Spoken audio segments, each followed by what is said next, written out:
están? Qué bueno que estamos aquí juntos esta mañana. ¿Me escuchan? Ahora sí me escuchan. Ahora me escuchan mejor. Ok, ese es parte del experimento que hacemos aquí para que tengamos un sonido excelente. Bueno, a los que nos están viendo a través de los medios, bienvenidos. Esta es una oportunidad excelente para los que están presentes y los que están viéndonos a través de los medios puedan compartir esta enseñanza con quienes tienen que compartirla con toda persona que un día piensa ser padre. O sea, si hay alguien que se va a casar o si es muy jovencito, tiene que ver esta enseñanza. Si es un hombre que ya es padre, tiene que ver esta enseñanza. Si es una mujer casada, tiene que ver esta enseñanza. Si es una mujer soltera, pero un día piensa casarse, tiene que ver esta enseñanza. Si es una mujer viuda que nunca tuvo un padre, tiene que ver esta enseñanza. Si es una persona huérfana, tiene que ver esta enseñanza. Esta enseñanza tiene que ser vista y tiene que ser entendida por toda persona para que podamos comprender la importancia de ser padres rectos en medio de un mundo torcido y cómo la función de padre afecta en general todas nuestras vidas y también nuestra sociedad. Bueno, el mundo carece de el honrar a los padres. No se le da mucha honra a los padres, no se le da mucho valor de honrar a los padres. Y bueno, poco se hace el Día de los Padres si lo comparamos con otros días de celebración nacional. Muchos otros días en donde se hacen grandes énfasis, pero el Día de los Padres como que no es tan común que se dé este énfasis grande. Todos nosotros cuando nacimos, todos sin excepción, nacimos lógicamente del vientre de una madre. Por lo tanto, cuando nacimos teníamos una madre al lado, estaba allí con nosotros. Pero no todos los que nacimos tuvimos el privilegio de tener no solamente a una madre, sino también a un padre presente en el tiempo de nuestro nacimiento. Y bueno, el mundo desafortunadamente recompensa la paternidad irresponsable. ¿Cómo es eso? Bueno, en los Estados Unidos y en otras naciones, si una mujer tiene un hijo y ese hijo no tiene un padre o no es reconocido por ningún padre de manera legal, entonces a esa madre se le va a dar apoyo económico. De esa manera, sí, la madre recibe ese apoyo económico, pero se libera de toda responsabilidad económica al padre genético, creando una sociedad de padres irresponsables. Dios recompensa la paternidad responsable porque declara que el padre sabio va a ser recompensado. El padre que tiene hijos sabios va a recibir recompensa. Ese es el principio de Dios. Paternidad responsable siempre va a recibir una recompensa. Todo hijo de Dios tiene la capacidad para poder ser un buen padre. No interesa tu pasado, no interesa el modelo en el que tú creciste, no importa si nunca conociste a tu padre, si eres un hijo de Dios, tú tienes la capacidad de ser un buen padre, a pesar de no tener un modelo. Por eso es que en este día, que es el Día del Padre, yo quiero enseñar acerca de estos principios, que nosotros como hijos de Dios podemos y debemos ser padres responsables que manifestamos la naturaleza del Hijo. Mira, el elemento más importante, el más vital de toda familia es la paternidad. Hacia donde los padres o lo que los padres hacen en su casa o dejan de hacer en su casa afecta la vida de los hijos de esa casa. Por lo tanto, la sociedad es el resultado de lo que sucede en las casas de esa nación. Y si el padre es el líder y es el responsable de esa casa, los padres son los que determinan las condiciones de las naciones. ¿Por qué? Pues porque ellos sostienen la vida familiar y por lo tanto sostienen lo que sucede en la cultura de las naciones. Dios se identifica a sí mismo como un padre. Es algo que él mismo se declara como padre. Él no se identifica como jefe de nadie. Tampoco Dios se identifica como madre de nadie. Dios se identifica como el Padre. ¿Por qué? Porque Dios desea ser lo que un padre debería ser en cada hogar. Dios quiere ser el líder, Dios quiere ser el proveedor, Dios quiere ser el protector y Dios quiere ser el consejero de cada persona. Por eso se identifica como padre. Porque cuando Dios se identificó como padre, el modelo de padre que Dios diseñó es un modelo que produce responsabilidad y que produce que los hijos honren a ese padre. Yo no sé si el día de hoy eso con lo que Dios se identifica como padre es lo mismo que tienen como modelo las naciones. Pero el padre es el fundamento, el sustentador, el forjador, el proveedor, es el progenitor y es el protector de la casa. Y cada hogar sin padre le está dando a la madre la responsabilidad de ser todo eso. Pero la mujer no fue diseñada para hacer nada de eso. No está diseñada emocionalmente, no está diseñada psicológicamente y no está diseñada fisiológicamente para realizar esa función. Entonces, cuando hay una carencia de padre en el hogar, se le pone a la mujer una carga para la que no fue hecha, para lo que no fue diseñada a hacer. El día de hoy, en esta nación, en los Estados Unidos, tenemos más de 2 millones de niños que están viviendo sin un padre en la casa. 2 millones de niños. Wow. Y muchos otros millones viven con un padre que, aunque está presente físicamente, emocionalmente está ausente de esa casa. Si esto de la falta de paternidad pudiera ser clasificado como una enfermedad social, entonces debería de ser una epidemia de una emergencia suprema, emergencia nacional, carencia de padre. Esta carencia de padres, esta pandemia que afecta a la sociedad de carecer de padres, afecta más que el coronavirus.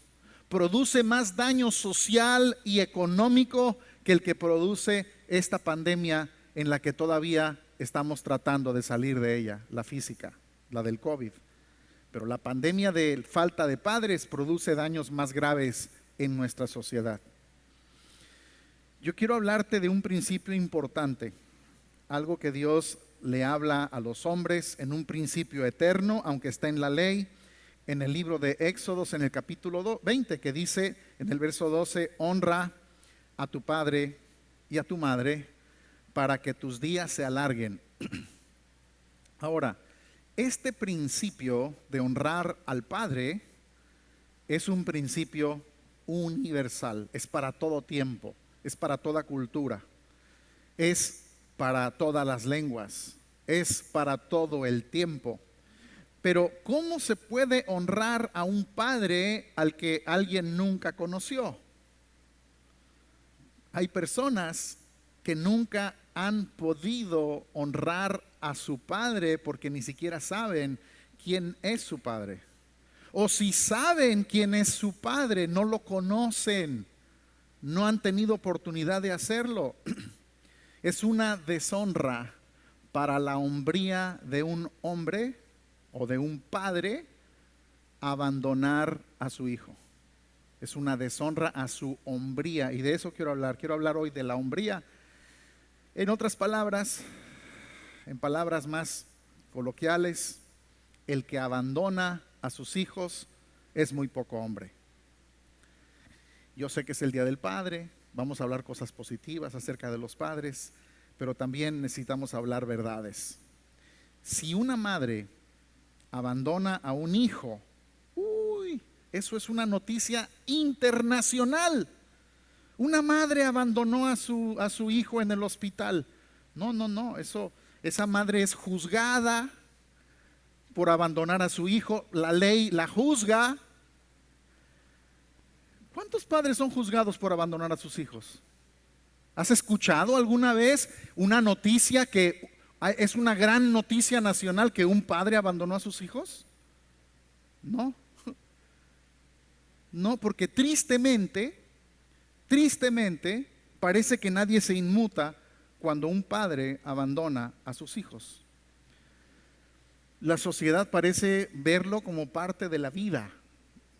De hecho, la mitad de los niños están creciendo sin padre. Por lo tanto, no se le exige a los padres que sean responsables de sus hijos naturales, muchísimo menos que realicen la función de ser padres. Pero por eso es importante, si un hombre se hace responsable de la paternidad de sus hijos y está con ellos y sabe y entiende que él va a ser el padre de sus hijos, entonces ese padre debe ser honrado.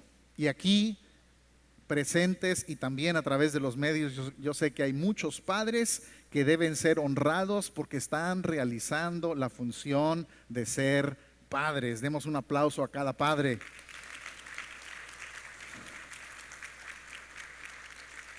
Honrar al padre, honra a tu padre. Esto que vemos allí, honra a tu padre, no es algo simplemente que tiene que ver con un precepto de religión, no es algo que tiene que ver con simplemente cumplir un mandamiento de Dios, sino que esto es un principio para el éxito en la vida de los hombres. Es lo que dice la Escritura. Dice, honra a tu padre y a tu madre para que tus días, ¿qué? Se alarguen. Para que tus días se alarguen. O sea, si tú honras a tu padre, tú vas a producir, tener una vida larga y abundante. Entonces, es un precepto del que toda nación o en el que toda nación debería de estar fundamentada, en el que los hijos honren a sus padres. ¿Por qué? Porque todas las naciones que tienen hijos que honran a sus padres son naciones duraderas, son naciones sólidas, son naciones estables y son naciones que son prósperas.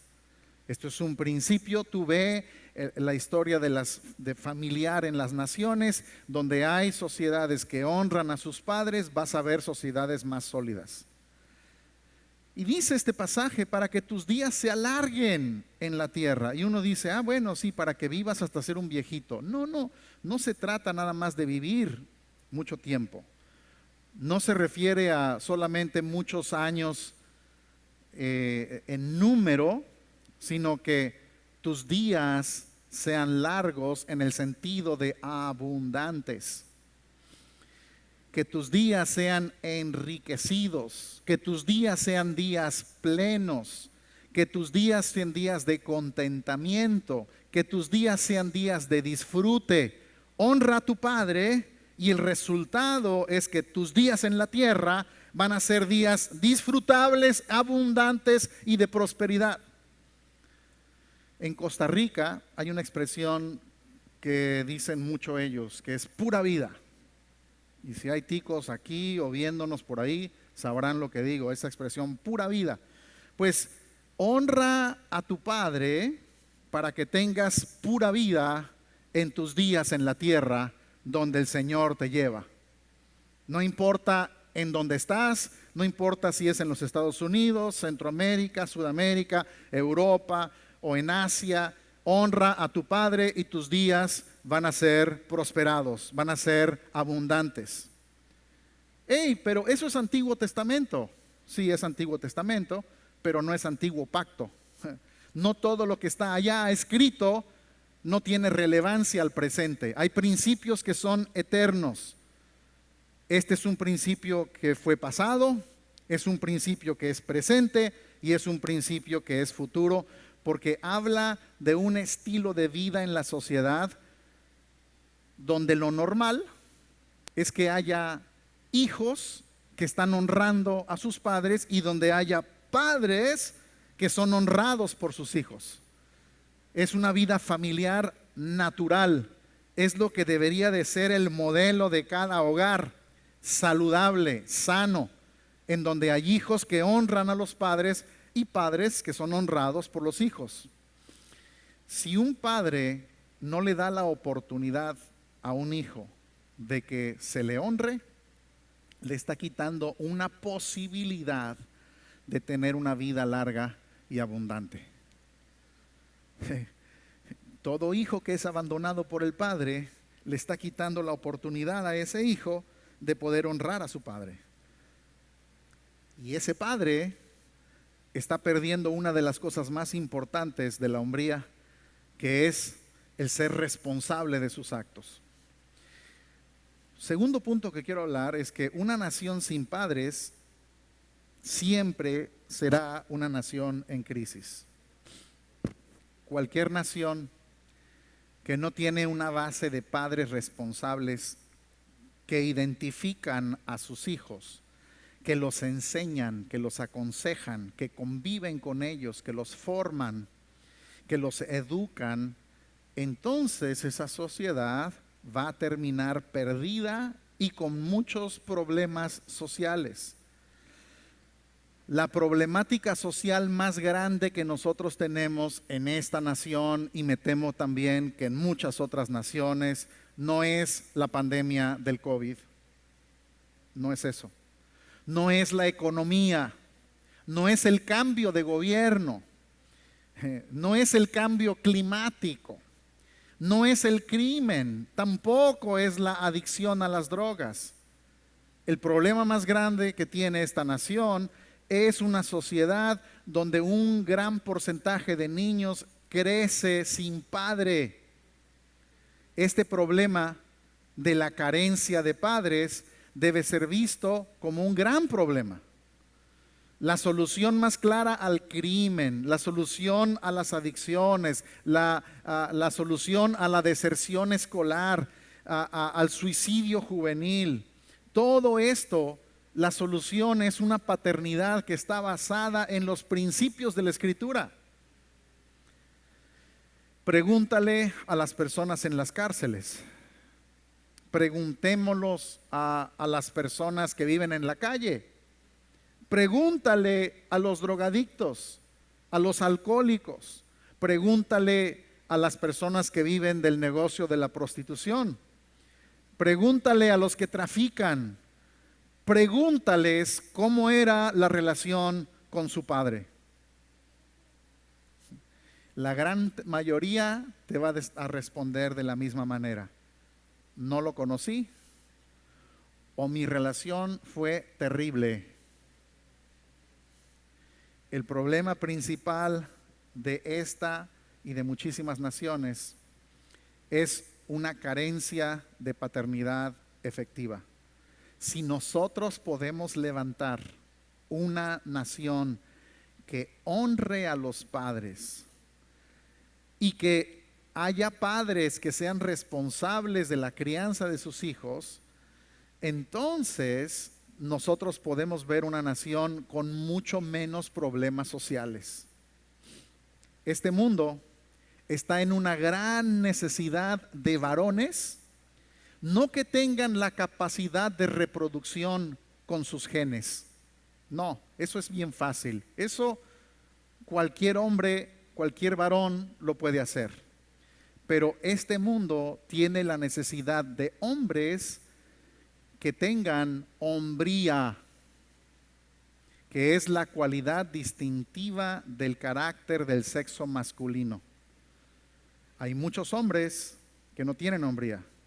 Hombría no consiste en el hecho científico, biológico de ser varón, sino consiste en la característica que debe ser formada en todo aquel que nace varón, para que entonces ese varón pueda crecer y tenga una vida moral y una vida asertiva. Frases que hemos escuchado en nuestra sociedad nos hablan de la importancia de la hombría. Frases que tú has escuchado. Por ejemplo, seguramente tú has escuchado la frase, dame tu palabra de hombre. ¿La has escuchado?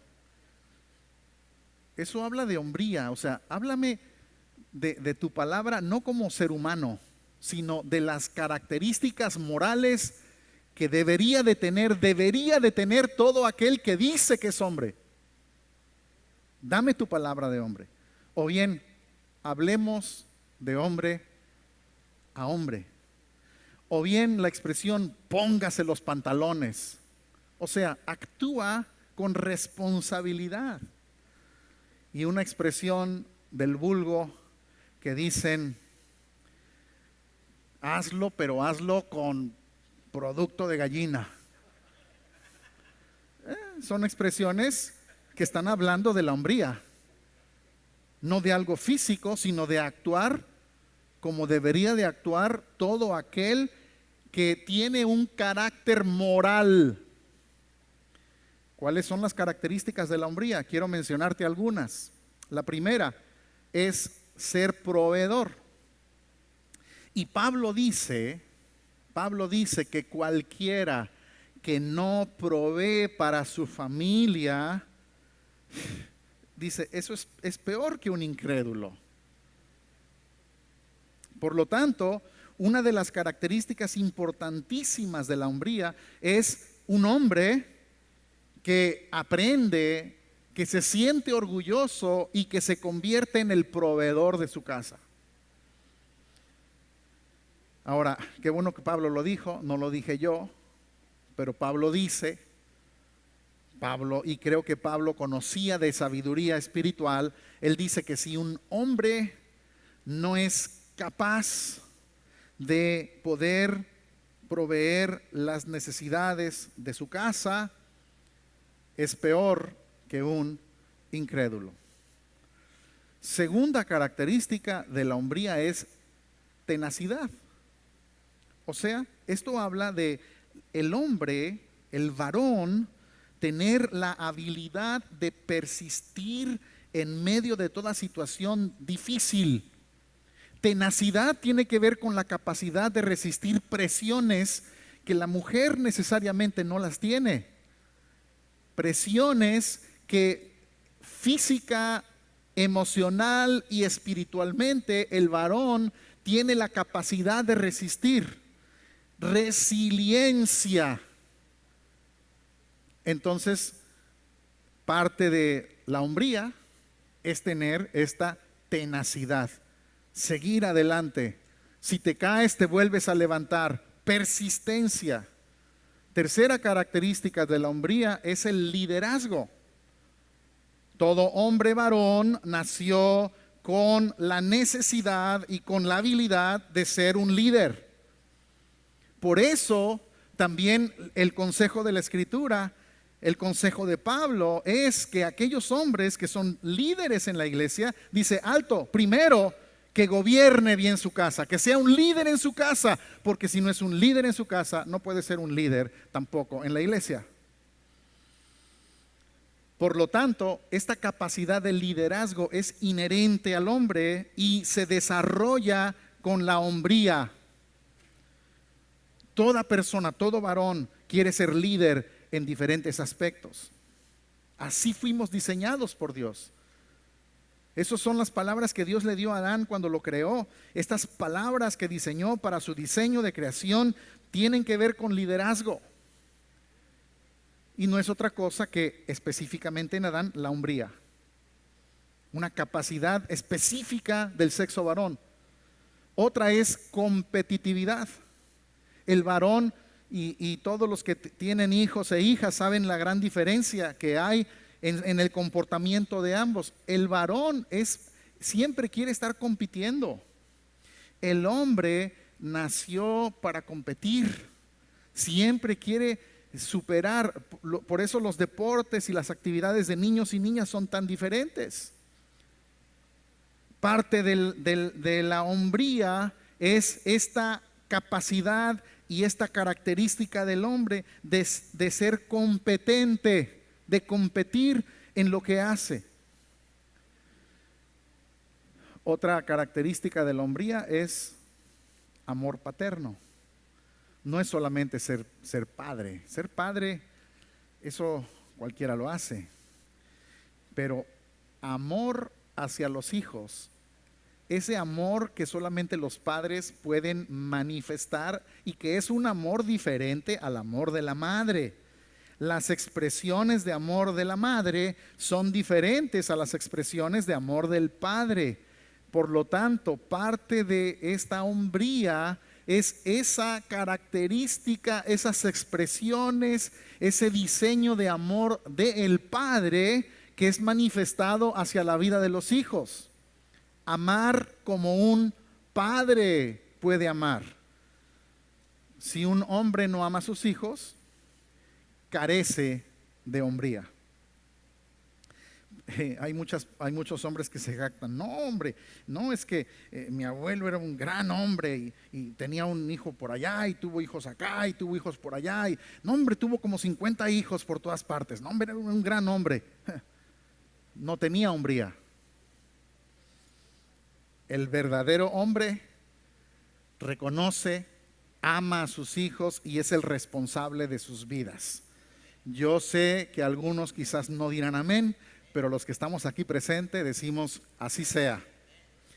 Muy bien, ahora hay diferencias porque muchos piensan que hablar de hombría es hablar de ser macho. No, son dos cosas diferentes. La hombría y el machismo, dos mundos separados. Hay muchos hombres machos, pero lo que se debe desarrollar es la hombría. Eso es lo que desarrolla Dios a través de la vida del Espíritu en cada varón, la hombría. Y Dios desarrolla en la mujer la feminidad, pero en el varón Dios desarrolla hombría. ¿Cuál es la diferencia entre hombría y el machismo? En la hombría Dios nos da la capacidad, la habilidad para ser responsables de nuestros actos. El macho no. El macho siempre culpa a otros. Es lo que hizo Adán. Ahí se convirtió en machito. La hombría es: yo lo hice y soy el responsable de mis actos. Por eso, una sociedad que le enseña a sus ciudadanos a decir, tú vives así, no es porque seas irresponsable, no es porque seas un criminal, no es porque seas una persona que no sabes cómo trabajar y cómo ser productivo, no, es porque tus abuelos tuvieron la culpa. Una sociedad así creará siempre hombres que carezcan de hombría. Siempre reflejarán la culpa a otros, hasta que una sociedad diga, yo soy responsable de mis actos, no me importa lo que hizo mi abuelo y mi padre y mi tatarabuelo y mi bisabuelo, yo voy a escribir mi historia. Ese es un hombre que tiene hombría. Segundo, en la hombría el varón es respetuoso, mientras que el macho es irrespetuoso. Muchas personas, muchos hombres piensan que el ser irrespetuoso te hace más hombre. No, te quita virilidad. Otro es ser caballeroso, mientras que el macho es grosero. La caballerosidad es una característica de amabilidad masculina. La caballerosidad no se le da a las damas, porque es la manera más amable como un varón puede actuar. Eso es el fruto de que una persona ha crecido en ser, en su hombría, y es tan grande su hombría que puede ser caballeroso. La hombría, a diferencia del machismo, la hombría cumple su palabra, mientras que el macho cambia constantemente. En la hombría, el varón es valiente, valeroso, mientras que el macho es cobarde. En la hombría, el varón es protector. En la hombría, el varón es un ser productivo. En la hombría tiene una capacidad de carácter moral. Y voy rápido porque si no se me acaba el tiempo. El varón que tiene hombría puede amar a su mujer, no tiene vergüenza de amarla y no tiene vergüenza de confesar que ama a su mujer. En la hombría, el varón se gana la sumisión de su esposa, se lo gana. En la hombría, ese varón es respetado por sus hijos. En la hombría, ese varón se gana la honra de sus hijos. Y ahí tienen la contraparte de ser macho. Entonces, necesitamos hombres o varones con hombría, que pueda desarrollarse esta característica. Son todas las características morales específicas del hombre que deben ser creadas. Si no las tuvimos y no se crearon en la casa, ahora son creadas en la fe del Hijo, en el carácter de Cristo en nosotros. No es que a mí me criaron así, pero ahora nosotros somos una nueva criatura. Y como nueva criatura, lo que carecimos en nuestra casa, y aunque no tuvimos la imagen de un padre, entonces ahora se crea en nosotros esto por la identidad que nosotros tenemos como hijos de Dios. ¿Cuál es el orden divino que nunca debe cambiar? El orden divino que tristemente ha cambiado es el orden divino de Génesis 2:24. Porque en ese orden Dios lo que dijo es que por tanto el hombre dejaría, ¿a quién iba a dejar? A su padre y a su madre. ¿Para qué? Para unirse a su mujer. Ese es un orden eterno del orden familia. Ese orden nunca debió cambiar. Pero ¿cómo vas a dejar a un padre que nunca tuviste? Desde el principio fuimos nosotros creados y diseñados para vivir con un padre y con una madre. Todos los hombres requieren en su formación de la vida de un padre y de la vida de una madre, de quien al tiempo oportuno, cuando alcanza madurez, entonces en ese orden divino, entonces el hombre deja a su padre y a su madre, de quien físicamente se separa para unirse a su mujer. Eso es una familia que es funcional. Fíjate, es el hijo el que deja al padre. ¿Quién debe dejar al padre? El hijo. ¿Cuándo se dice en la escritura? Por tanto, el padre abandonará a su hijo y se unirá a otra. Tonteras. Una sociedad que no tiene base. Este es el modelo. Es un modelo que no ha cambiado. Tú me puedes llamar anticuado, me puedes llamar old fashion, me puedes llamar lo que tú quieras, pero esto es la sabiduría del que nos creó. En la sabiduría del que nos creó, creó la familia y dijo, así es como funciona la familia. No funciona juntándose lo que ustedes quieran, un hombre y un hombre, una mujer y una mujer. No, este es el modelo. Un hombre o una mujer que deja a su padre y a su madre para unirse, en este caso el hombre. ¿A quién se va a unir ese hombre? A su mujer.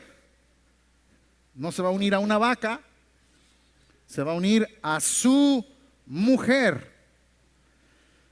Dios está hablando de un modelo de familia eterno.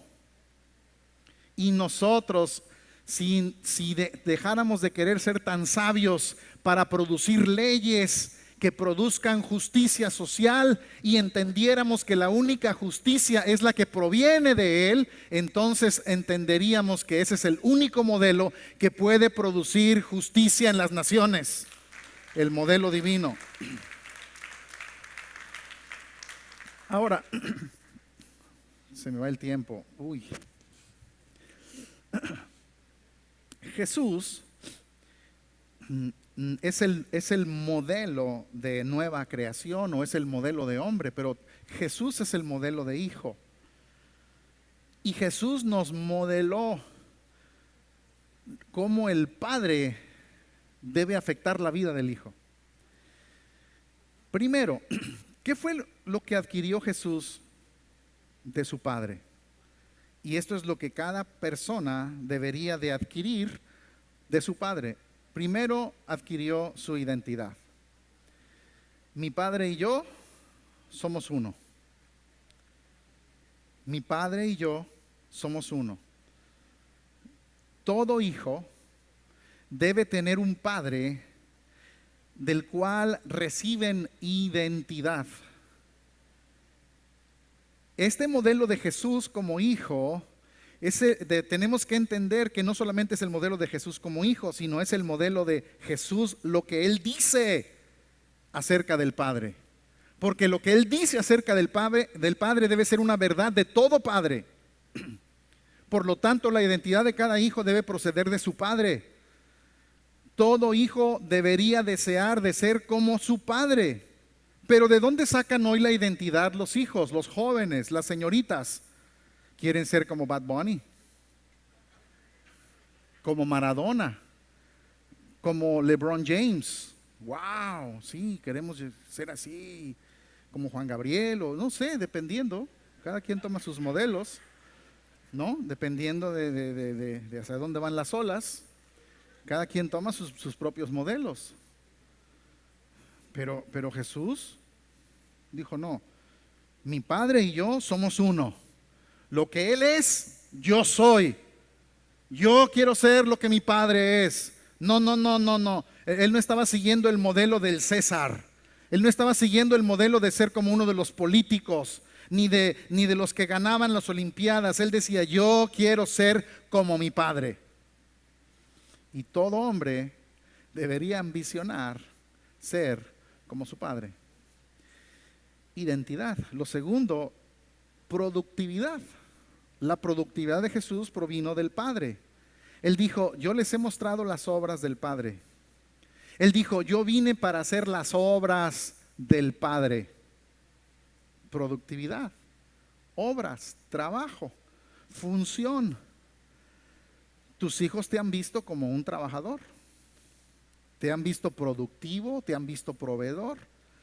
En la medida de tus posibilidades, tú debes esforzarte a edificar en una labor, en una productividad, en algo que realizas, donde puedas involucrar a tus hijos y donde ellos puedan heredar el fruto de tu labor.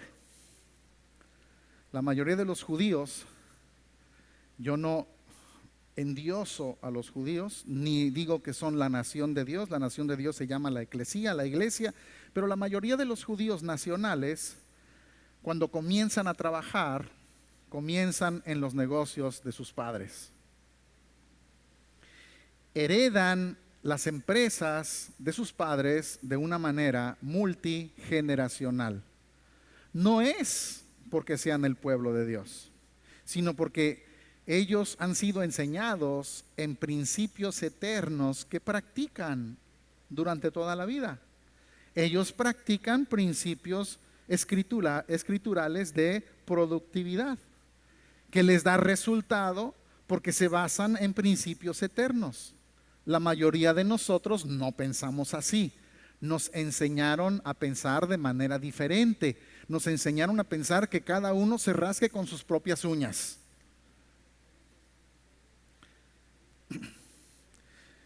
Pero Jesús dijo: yo les estoy mostrando las obras de mi Padre. Yo vine a hacer las obras del Padre. Él vino a manifestar lo que el Padre se había propuesto desde el principio. En los negocios de mi Padre me es necesario estar. Por lo tanto, una de las cosas que cada padre debería de hacer es enseñar productividad. Lo tercero es propósito. Hago las obras, Jesús dijo, que me envió a hacer. Él me envió a hacer estas obras. Son obras que el Padre delineó para Él. Esas obras, esas cosas, definieron el propósito que Jesús tenía en la tierra. Él no vino para ver qué hacía. Él no vino para definir un propósito de a ver en qué se entretenía. Su propósito le fue delineado por su Padre. ¿Y cómo fue eso? Cuando Dios delineó sus obras, cuando Dios le describió las obras que realizaría, entonces Dios definió su propósito. Mira, cuando son niños, cada niño, cada niña debería de ser enseñada, debería de comenzar a escuchar por parte del Padre acerca de las obras que ellos van a hacer. Ellos deberían comenzar a tener la descripción de grandes obras para que ellos puedan tener un sentido de propósito. Una vez más, personas que les dicen a sus hijos: yo quiero que tú estudies esta carrera, porque con esa carrera tú puedes encajar muy bien en las cosas que yo estoy llevando a cabo, puedes heredar lo que yo estoy haciendo. Les están definiendo un propósito de existencia, por lo menos en lo que tiene que ver con la vida laboral. Entonces, desde pequeños se les define obras que delinean su propósito. Ellos entonces saben que no van a ser criminales, que no van a depender del gobierno, que no van a estar en la incertidumbre, sino que saben lo que ellos van a hacer. Y si tú no tienes un negocio propio, puedes por lo menos declararles las cosas como ellos les pueden ir definiendo un propósito definido para que ellos no sepan o no piensen que van a llegar a la nada. Lo tercero es su herencia. El Padre me envió, yo voy al Padre. Él sabía su procedencia, Él sabía de dónde venía, Él sabía su riqueza, de dónde provenía. Él se sentía orgulloso de su procedencia. ¿Tus hijos se sienten bien de que tú seas su padre? Hay muchos hispanos viviendo en esta nación de los Estados Unidos que se avergüenzan de sus raíces latinas o de sus raíces hispanas. Muchos no quieren mostrar, no quieren nadie que sepa quién es su padre. Se avergüenzan en la escuela. No, que no vaya mi papá, no quiero que lo vean, no quiero que sepan quién es mi papá. Muchos prefieren cambiar el apellido paterno. El buen padre deja herencia a sus hijos. Es muy curioso porque a la gente rica, cuando muere, normalmente le salen de la nada herederos. Gente que no, él era mi papá y quiero demostrar que era mi papá. A la gente rica y famosa muchas veces les pasa eso. A los pobres y anónimos nunca les aparecen gente que oye, es que ese era mi papá. No, nadie. Y si había uno que dice, mira, pues ese era tu papá, como que, ay, pues qué bueno que se murió.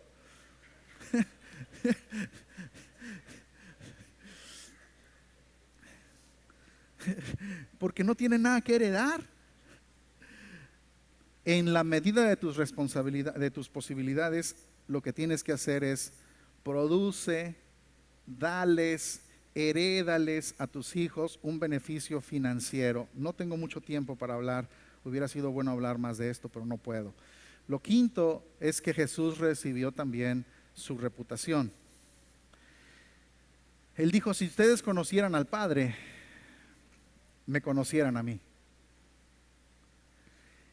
Afortunada o desafortunadamente, lo que tú eres afecta la reputación de tus hijos.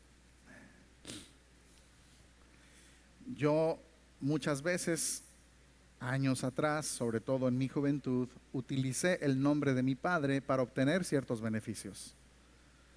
Utilizaba su buena reputación para obtener préstamo, para obtener cosas que necesitaba, porque su buena reputación me abría puertas. Jesús dijo, si conocen al Padre, me van a conocer a mí. Pero ¿cuántos hijos dicen, yo no quiero que sepan quién es mi Padre, porque si saben quién es mi Padre, las puertas se me van a cerrar? ¿Quién es tu padre? ¿Quién? ¿Quién es tu padre? Bueno, mi mamá se llama... No, ¿quién es tu padre? Prefieren no decirlo. Porque la vida de los padres afecta la reputación de los hijos. ¿Cuántos dijeran, yo no quisiera que este fuera mi papá? ¿Cuántas personas viendo a tus hijos que tienen hijas, o al revés, tú tienes hijas y ellos hijos, dijeran, uy, yo quisiera que estos fueran mis consuegros? O al revés, ¿cuántos dijeron, no hombre, que entren a mi familia, no los quisiera en mi familia? Entonces, tus actos irremediablemente afectan la reputación de tus hijos. Por ello se requiere de padres que dejen buen nombre a sus hijos. Es importantísimo, ya termino, restaurar la hombría. Necesitamos hombres que tengan el estándar de Dios, no de la sociedad, el estándar de Dios. Hombres que tengan la estatura de Cristo y no de los artistas de Hollywood. Padres que se parezcan al Padre y no a Bart Simpson, ni tampoco al Peluche, no sé cómo se llama, Peluche, pero el señor Peluche. Fíjate, los héroes de las naciones del pasado, aclaro, del pasado, todos ellos, los que eran varones, todos ellos demostraron hombría. Fueron héroes por su valentía, por su humildad, por su fe, por su entereza, por su firmeza. No se sometían a la injusticia, sus valores prevalecieron, dieron su vida por los demás, por una causa de la nación, eran dignos de imitar.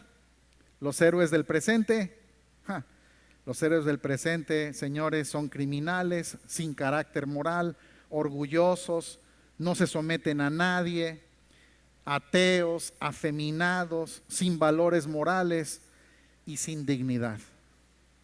¿Cómo han cambiado las cosas? Jesús es el estándar de hombría. Él tenía hombría. ¿Cómo sabemos que tenía hombría? Él exhibió las cualidades de todo hombre. Era un hombre de bien, fuerte, responsable de sus actos, sirvió y proveyó para las necesidades de otros, se preocupó por los débiles, habló con la verdad, mostró integridad, supo vivir bajo autoridad, era humilde, tenía fortaleza moral, tenía dominio propio, él era compasivo, se dio por los demás, terminó su labor con responsabilidad y vivió siendo ejemplo para todo y para todos. Eso es hombría. Sí, hombría no es Pancho Villa, hombría es lo que era Jesús. Por eso el salmista en el Salmo 1 dice: bienaventurado el varón que no anduvo en consejo de malos, ni estuvo en camino de pecadores, ni en silla de escarnecedores se ha sentado, sino que en los principios, en la ley del Señor está su delicia, y en ella medita de día y de noche. Va a ser como un árbol fructífero, plantado junto a corrientes de agua, firme, sólido, que va a dar fruto a su tiempo, y todo lo que hace va a prosperar. Eso es hombría. Él está hablando, él está describiendo la hombría. La hombría no tiene que ver con ser macho, tiene que ver con el carácter moral que debe tener cada varón. El problema de Gedeón es que carecía de hombría, y Dios se la restauró cuando le dijo: varón esforzado y valiente. El problema de Jacob es que no tenía hombría, y por lo tanto vivía a las faldas de su madre. Se escudó en ella para engañar a personas, pero Dios le restauró la hombría cuando le dijo: ya no te vas a llamar impostor, ahora te vas a llamar Israel. El problema de Sansón era su carencia de hombría cuando buscaba relaciones ocultas con mujeres que no le agregaban a su vida nada. Pero Dios le restauró la hombría cuando le dio la oportunidad de convertirse en el libertador de la nación, matando a muchas personas. El problema de Caín fue su falta de hombría, cuando no reconoció que su hermano lo superó y tampoco reconoció que había cometido un crimen. El problema de Moisés fue su falta de hombría al no tener el dominio propio para gobernar su propio carácter, y con eso golpeó 2 veces la roca. El problema de Saúl fue su falta de hombría al no reconocer que David era menor, pero era más grande que él. El problema de Judas fue su carencia de hombría al besar a Jesús, y con eso dio una señal hipócrita de su agenda oculta: entregarlo. El problema de la gran mayoría de los hombres del pasado, del presente y del futuro es su falta de hombría. Dios desea restaurar la hombría a todo varón, a todo padre. Eso es parte de lo que nos es dado en el Hijo, para que en Él se pueda formar en nosotros su mente, su carácter, su sentir, su fe, su productividad, su poder, su espíritu, su herencia y su obra en nosotros. Ser padre requiere de hombría. Eso no tiene que ver con sexualidad, no tiene que ver con capacidad de física de dar vida, sino con la identidad de ser hombre. Y si tú no tuviste un padre que te dio a ti el modelo correcto de paternidad, el salmista David dice: aunque mi padre y mi madre me dejaren, con todo el Señor me recogerá. Y Dios te dio vida y te dio el privilegio de ser llamado hijo de Dios, para que te restaure la hombría y tú en Él hoy puedas tener todos estos valores que se pierden en Adán, pero que son restaurados en el propósito eterno del Padre, para que podamos nosotros manifestar también las obras que el Padre nos envió a hacer aquí en la tierra. Se levanta una generación de padres entendidos, una generación de padres que conocen su responsabilidad, una generación de padres que marcan y que dejan una huella en este mundo. Y ese eres tú. Eso es lo que eres llamado a hacer en el Hijo, para que podamos nosotros manifestar a nuestro Padre. Señor, te doy muchas gracias, porque con esta fe del Hijo en nosotros podemos caminar en el fruto de una novedad de vida, en donde podemos nosotros realizar la función para la que nos has llamado. Hoy te agradecemos porque nosotros fuimos creados, los que son hombres, fuimos creados como varones, y en donde tú estás haciéndonos crecer en hombría cada día. Y te agradecemos por cada padre responsable y también sabemos que aquellos que no lo han sido, tú vas a transformar sus actos para que se conviertan en hombres dignos de imitar en Cristo Jesús. Amén. Muchas gracias.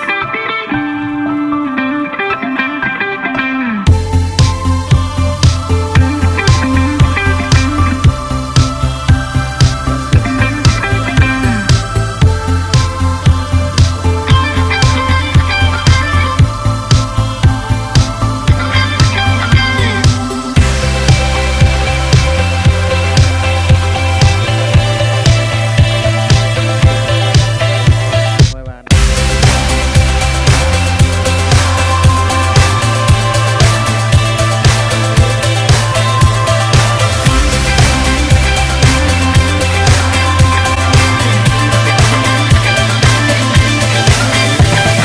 Toca tomar este tiempo para poder tener empatía como familia con la familia Garza.